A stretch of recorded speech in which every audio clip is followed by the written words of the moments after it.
And then after Flagstaff, I moved to Peoria. I was there for 6 months. Had some of my, like, if I was to describe my mission in an area, it would have been Peoria. So I was starting to get a little bit older in the mission, and I had two companions in Peoria, one of which I had been with companions with previously, and my mission president actually he had forgotten, and I reminded him later.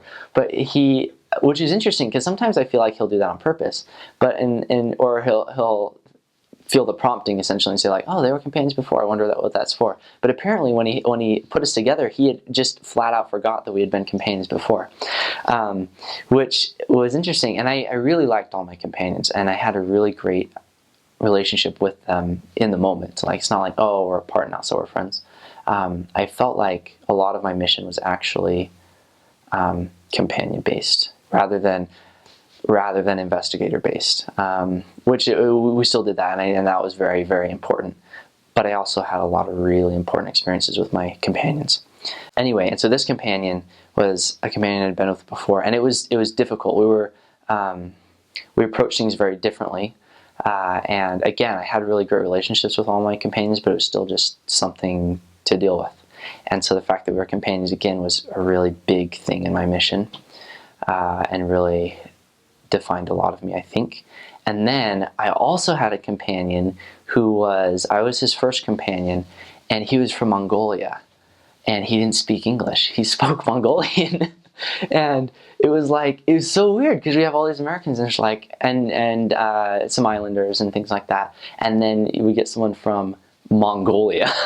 On top of that, just if he wasn't illustrious enough, he was a professional magician. Was his occupation in Mongolia. And then he's my companion, just like, it was crazy. And then, and so we had language study to try to teach him English. And they don't have a Mongolian to English book. So what he had the English to Mongolian book. And he was like doing the things backwards. And it was just like, wow, that was nuts. And I learned a lot about the English language. And but Peoria was a little bit more like Surprise. A little bit less, I would say, a little bit older though. Like it wasn't so new, but it was kind of the same idea. There's houses everywhere, very suburban, very dense population, but then also population of the church was pretty dense.